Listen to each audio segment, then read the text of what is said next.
బాగుందంటే బాగుందండి. అన్ని పథకాలు చేతి కింద ఇస్తున్నాడు. ఈ పథకాలు పెట్టి రాష్ట్రాన్ని అప్పులు చేస్తున్నాడు జగన్ అని చెప్పి. అప్పులు ఎప్పుడు నుంచి ఉన్నాయి కదా.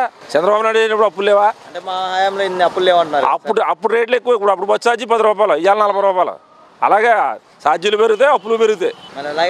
మేము కూరగాయల వ్యాపారం చేసేప్పుడు 5 అప్పు అంటే అవి బాబు అనుకునే వాళ్ళం. ఇప్పుడు లక్షలు ఎడతాం అప్పులు. అంతే, దాన్ని బట్టి వెళ్తుంది. మళ్ళీ అలాగే ఇప్పుడు చంద్రబాబు నాయుడు వస్తాడు, ఈ పథకాలు ఇస్తాడా తీసేస్తాడా? మీరే చెప్పాలి. ఇస్తాడంటే మరి అప్పు ఉంటుంది కదా. అప్పుడు తీసేస్తే అప్పు ఉండదు. ఇప్పుడు నేను ఇంతకన్నా ఎక్కువ ఇస్తా అంటున్నాడు. అందుకే మరి ఇంకా అప్పు పెరుగుద్దిగా. మరి ప్రజలు అర్థం చేసుకుని చేసుకోవాలి. ఇంకా ఎక్కువ ఇస్తా అన్నాడు. ఎక్కువ ఇస్తే అప్పు పెరుగుద్దా తగ్గుద్దా? ఇప్పుడు కొత్త మేనిఫెస్టో కూడా పెట్టారు కదా సార్. 3 సిలిండర్లు. ఇంట్లో ఎంతమంది పిల్లలు ఉంటే అందులో చదువుకోవడానికి 20 లక్షల ఉద్యోగాలు కూడా ఇస్తా అంటారు. రాజకీయం నెగ్గుదం కోసం అన్ని చెప్తూనే ఉంటారు. అతని టైంలో ఎందుకు చేయలేకపోయాడు? ఆ టైంలో చేసింది అప్పుడు గొప్ప, ఇప్పుడు ఏం చేసింది గొప్ప. మళ్ళీ ఇవ్వరంటారా సార్ చంద్రబాబు ఛాన్స్? ఏం చూద్దాం, పెదల్లో ఉంటుంది. మళ్ళీ మన చేతిలో ఒక చేతిలో ఎక్కడ ఉంటుంది? ఇప్పుడు ఇంటింటికి వెళ్తున్నాం అనుకో, ఏ 10 ఇంట్లో ఏదో పథకం ఉంటుంది. ఇప్పుడు నన్ను చూడిచి వేస్తాను అనొచ్చు. అలా వానికి వెళ్ళాక దేనికి వేస్తారు ఎవరు తెలుస్తుంది? తెలడం. పథకాలు అయితే 10 ఇంట్లో అందుతున్నాయి. మళ్ళీ ఎవరు రావచ్చు అంటారు సార్? ఏం మా కాన్మునేశ్వరరావు అయితే బాగుందండి. ఇక్కడ ఎలా ఉంది సార్? బాగుంది. ఎమ్మెల్యే గారు చాలా బాగుంది. ఎలాంటి డెవలప్మెంట్ చేశారు సార్ ఇక్కడ? అన్నీ చేశాడండి. రోడ్లు ఏం చేయడు, అన్నీ చేశాడు. ప్రతి వాళ్ళు పిలిస్తే వస్తాడు.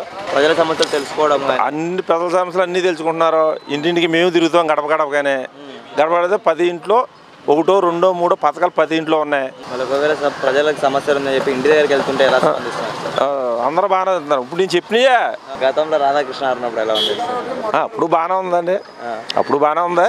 ఇప్పుడు బాగా అందరం మించి ఇప్పుడు ఒక్కొక్కడు ఒక అడిగేస్తున్నారు. ఎన్టీ రామారావు ఉన్నప్పుడు 80 రూపాయలు పింఛని, రాజశేఖర్ వచ్చాక 200 చేశాడు, చంద్రబాబు వచ్చి 1000 చేశాడు, వీళ్ళు వచ్చి 2000 చేశారు. ఇప్పుడు 27,50 అయింది. ఇది వరకు పెన్షన్కి ఏమో పంచాయతీ కాడికి వెళ్ళాలి. చంద్రబాబు టైంలో ఈదికి వచ్చి ఇస్తాం మొదలెట్టారు. ఇప్పుడు వీళ్ళ టైంలో గుమ్మలోకి 6-5 బట్టన్ వేసి డబ్బు చేతిలో పెట్టి వెళ్ళిపోతున్నారు. మళ్ళీ గట్టి పోటీ ఉంటుంది సార్? పోటీ ఉంటుంది. ఎందుకు ఉండదు? పోటీ లేకుండా ఎలా ఉంటుంది? మన 2 పార్టీలు కలిసినాయి కదా, పోటీ గట్టిగానే ఉంటుంది. ఎవరు ఇస్తున్నారు మీకు పింఛన్ ఇంటికి వచ్చి? వాలంటరీ బాగానే చేస్తారా? వాలంటీర్? మా వాలంటీర్ గ్యారెంటీ. వాలంటీర్లు కూడా అవినీతికి పాల్పడ్డారు అని చెప్పేసి అంటున్నారు. లేదు, మా వాలంటీర్ అయితే అదేం లేదు. కరెక్ట్గా ఏది ఏమన్నా వస్తే అది ఇంటికి వచ్చి మరీ చెప్తాం. గతంలో మీరు పింఛన్ ఎలా తెచ్చుకునే వాళ్ళు? గతంలో పింఛన్ వాళ్ళే వచ్చేవారు. అక్కడ మా ఊరు వచ్చేవారు, అక్కడ దిక్కున పెట్టేవారు, వెళ్ళేవాళ్ళు. మేము వెళ్ళి. ఇప్పుడైతే వాలంటీర్. మళ్ళీ ఎలా ఉంది జగన్ పరిపాలన? జగన్ పరిపాలన బాగానే ఉంది. పథకాలు అందరికి వస్తున్నాయా? పథకాలు అందరికి వస్తున్నాయి. అందిన వారికైనా కూడా కరెక్ట్గా అందుతున్నాయా? అవి అన్ని వాళ్ళకి అందుతున్నాయి, కరెక్ట్గానే వస్తున్నాయి. టయానికి ఇచ్చేస్తున్నారు. మళ్ళీ ఎవరు రావాలంటారు? ఎవరు వస్తారో ఎవరో తెలీదు. జగన్ వస్తారు అనుకుంటున్నారు. వస్తే మంచిదే. బాగుందమ్మా. మీకేమేమైనా పథకాలు వచ్చాయి? పథకాలు అన్నీ బాగానే వస్తున్నాయి. మీకేమేమి వచ్చాయి సార్? ఇది అమ్మఒడి, రైతు భరోసా, కాపు నేస్తాం, అన్నీ బాగా వస్తాయి. అన్ని టైంకి వస్తున్నాయి. అన్ని టైంకి బాగా వస్తాయి. మళ్ళీ పథకాలు పెట్టి రాష్ట్రాన్ని అప్పులు చేస్తున్నాడు జగన్, అలాగే ప్రజల్ని మోసం చేస్తున్నాడు అని చెప్పేసి అంటారు. అదే ఉంటుంది, అది ఎలా ఉంటుంది. ఇప్పుడు ఇది వాకి ఈ పథకాలు లేకుండానే అప్పులు లేదు. అంతకుముందు ఈ పథకాలు పెట్టే కానీ అప్పులు అయిపోయిందా? అది తప్పది. ఉన్నప్పుడు ఇంత అప్పులు లేవు, జగన్ వచ్చాకే ఇంకా ఎక్కువ అప్పులు. అది తప్పదే. అది మాట్లాడేది వాళ్ళు ఏం మాట్లాడుతుంటారు, అవన్నీ తప్పు. ఇప్పుడు పథకాలు పెట్టినంత మాత్రం అప్పులు ఏమైపోతాయి? అంతకుముందు డబ్బు అంతా ఏమైపోయింది? గతంలో బాబు గారు అప్పుడు ఎలా ఉండేది? అదంతా వేరు. అది అప్పుడు రుణమాఫీ చేస్తాడు ఆయన. స్కేల్ అప్ ఫైనాన్స్ పెట్టి రుణమాఫీ ఆపేశారు. అది ఒకటితో రెండు విడతలు వేసినట్టున్నాడు ఆయన. ఇప్పుడు ఆయన చేస్తానని చెప్పాడు, చేయాలి కదా. రైతులు ఏమైనా అడగలేదు కదా. తర్వాత ఏమో ఇబ్బంది పడ్డాడు, జనాన్ని ఇబ్బంది పెట్టారు, దానివల్ల ఇబ్బంది పడ్డాను. ఈయన వచ్చే పరిపాలన బాగుంది, ఎంత బాగుంది. ఇప్పుడు ఇంతకన్నా ఎక్కువ చేస్తాను ఎలా నమ్ముతారమ్మా? ఇప్పుడు అంతకుముందు చేయలేడు, ఇప్పుడు ఎలా చేస్తాడు? తప్పు కదా. అది ఒక ఛాన్స్ ఇవ్వండి అని చెప్పి అడుగుతున్నారు కదా సార్. ఏపీలో ఇవే చివరి ఎన్నికలు. అది చెప్పలేము. అది పవన్ కళ్యాణ్ గారు, చంద్రబాబు గారు పొత్తులతో పోటీ చేస్తున్నారు కదా సార్, ఏమంటారు? ఎలా ఉంటుందో మరి, ప్రజల నాడు ఎలా ఉంటుందో తెలియదు కదా. ఇది అయితే బాగుంది, బాగా చేస్తున్నాడు. మాట అన్నాక మాట కరెక్ట్గా చేస్తున్నాడు. మాట అంటే నిలబెట్టుకుంటున్నాడు, కరెక్ట్గా ఉంటున్నాడు కదా. మాట నిలబెట్టుకున్నవాడినే కదా కావాలి. ప్రతిదీ బాగా చేస్తున్నాడు. జగన్ గారి పరిపాలన మహానుభావుడు, ఏ క్లాస్. జగన్ గారి ప్రభుత్వం క్లాస్ బాగుంది. పథకాలు పెట్టారు కదా బాబాయ్, అన్నీ బాగున్నాయి. ఈ పథకాలు కూడా ఓన్లీ వైసీపీ వాళ్ళకి అందుతున్నాయి అంటున్నారు కదా. ఎందుకంటే అందరికీ అందుతున్నాయి. వాళ్ళకి ఇస్తారా? ఎవరా? పక్క వాళ్ళకి కోరా, తెలియని కోరా అండి, అన్న అందరికి ఇస్తారు. మళ్ళీ పథకాలు పెట్టి రాష్ట్రాన్ని అప్పులు చేస్తున్నాడు జగన్ అని చెప్పేసి అంటున్నారు ప్రతిపక్షాలు. అలా వెళ్ళి వాగుతారు ఎంతవరకు అలా అలా ప్రతిపక్షం నేను ప్రతిపక్షం ఉన్నాను నేను అంటాను కదా. జగన్ గారు నెంబర్ 1 ఆడి సీఎం నెక్స్ట్. పథకాలు పెట్టి రాష్ట్రాన్ని మొత్తం అప్పులు చేస్తాడు జగన్ అని చెప్పేసి అది మామూలే అండి, ఏ సీఎం అని చేస్తాడు అలాగే. అది పథకాలు పెట్టాడు, తెచ్చుకుంటాడు, ఇచ్చుకుంటాడు, అన్ని మామూలే. ఆడు దిగాక ఆడివ్వాలి, ఇది దిగాక ఈడివ్వాలి, అవునా కదా. ఇది మామూలు అండి, కామన్ అది. మరి ఇక్కడ మీ లోకల్ ఎమ్మెల్యే ఎవరు? మా మినిస్టర్ గారు కాల్మన్ నాస్తారు. ఆయన పరిపాలన ఎలా ఉంది? మనకి ఎక్సలెంట్. ఎక్సలెంట్ ఎలా ఉంది? ఎక్సలెంట్ అంటే సూపర్ క్లాస్. బాగా ఉంది. బాగుందంటే ఎలా ఉంది? బాగానే ఉందండి, బాగానే ఉంది. మళ్ళీ పథకాలు అందరికి చేరుతున్నాయి సార్? చేరుతున్నాయి, బ్రహ్మాండంగా చేరుతున్నాయి. ఈ పథకాలు కూడా పేదలకు చేరట్లేదు అని చెప్పేసి అంటారు కదా సార్. కొంతమంది అంటే అనవచ్చు, కొంతమంది చేరకపోవచ్చు, మనం ఏం చేస్తాం. చేరిన వాళ్ళు దగ్గర చేరుతున్నాయి. మళ్ళీ పథకాలు పెడతారు, రాష్ట్రాన్ని అప్పులు చేశారు జగన్ అని చెప్పేసి అంటారు కదా సార్.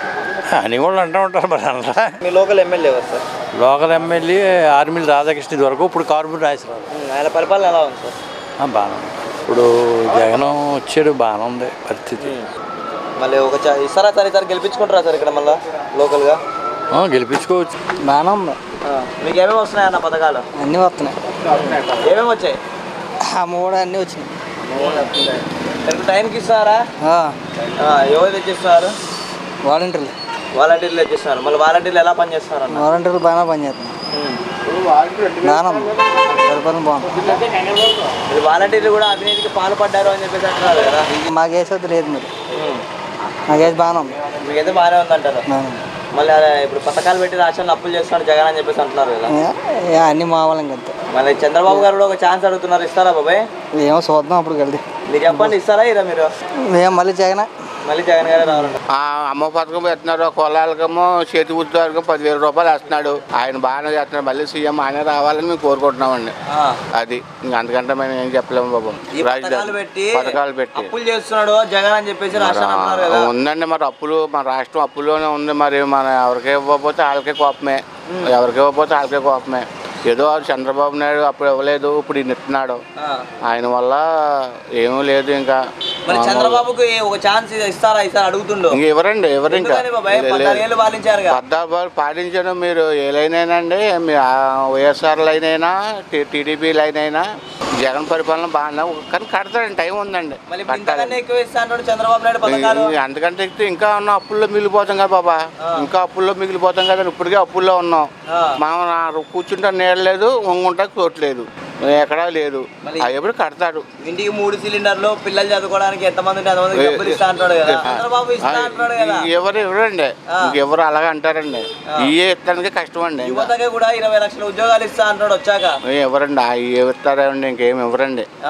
అయ్యే కష్టం అండి, అవి ఇస్తమే కష్టం అండి. ఎందుకు ఇవ్వరంటారు బాబు చంద్రబాబుకి? మాట అంటారండి, ఇస్తారండి. ఒక సంవత్సరం పాటు ఇస్తారు, మళ్ళీ ఎలక్షన్కి వచ్చేటికి మళ్ళీ ఆగిపోతాయండి. మళ్ళీ వచ్చి ఎలక్షన్ వచ్చి మళ్ళీ ఇస్తా అంటారు. అది మామూలే అండి. అది మళ్ళీ ఇప్పుడు చంద్రబాబు పవన్ కళ్యాణ్ పొత్తులతో పోటీ చేస్తున్నారు కదా, గెలుస్తారా ఈసారి ఏమన్నా? ఇంకా చంద్రబాబు నాయుడు వల్ల ఏమన్నా గెలిస్తే కదా మేము ఈయన కాల్చిన ఉండదండి. మరి పవన్ కళ్యాణ్ గురించి? పవన్ కళ్యాణ్ అనుసారం లేదండి. ఆయన రాజకీయం తక్కువ కదండి, రాజకీయం తక్కువ. ఏదో నిలబెడతారు, 3 సీట్లు వస్తే రావచ్చు, ఆ సీట్లు బట్టి ఆయన ఉంటాడండి. పోటీ చేస్తారు, పొత్తుల వల్ల ఏమో రాదండి. లోకల్ ఎమ్మెల్యే ఎవరు బాబాయ్?